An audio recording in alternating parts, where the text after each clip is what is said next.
Sugatan naman ang isang bading sa Pasay City nang saksakin ng dalawa niyang kaibigang nagdodroga umano. Balitang hatid ni Von Aquino.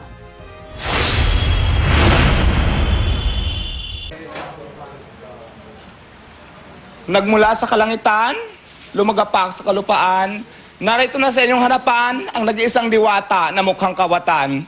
Nagpakitang gilas pa sa pagrampa ang complainant na ito sa tanggapan ng Pasay City Police Station upang ipakitang nakaligtas siya sa kabila ng mga tinamong saksak sa mukha at kamay nang magkagulo sila ng mga kaibigan sa ilalim ng tulay sa Jokno Boulevard, Pasay City kagabi. Kwento ng biktimang si Deo Balbuena alias Diwata, pinapalayas daw niya sa kanyang tinutuluyang barong-barong ang dalawang kaibigang sina Eduardo Montel at Danilo Lucas dahil nahuhuli daw niya ang mga ito na gumagamit ng iligal na droga. Minsan nahuli ko silang nagpa-fudgation doon sa ilalim ng tulay, kung saan ako nakatira. Tapos, ayaw ko naman sa panahon nga nakakatakot, di ba? Sinabihan ko sila, mag-iwalay muna tayo kasi madamay pa ako. Ako po yung kaaway muna, so nagbuno po kami sa ilalim ng tulay. Hindi niya po ako kinaya kaya bumunot na po siya ng sandata. Hindi ko po alam kung ano yung binunot niya, basta may binunot siya. Tumalon po ako sa tubig. Nagalit daw ang dalawang kaibigan hanggang sa masaksak na ng cutter si Diwata sa mukha.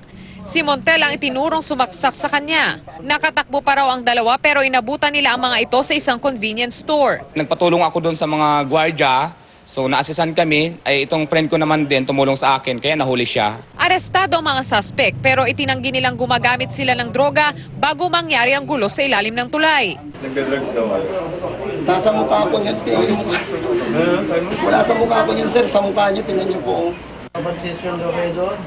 Hindi po totoo yan, sir. Aminado ang mga suspect na galit sila kay Diwata dahil sa pagpapaalis nito sa kanila.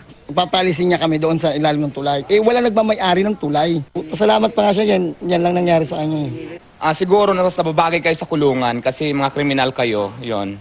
Tingnan mo ginawa mo sa akin, ang ganda-ganda na mukha ko, sinira mo. Maharap naman sa reklamong attempted homicide si Montel habang illegal possession of bladed weapon naman ang kaharapin ni Lucas. Von Aquino, GMA News.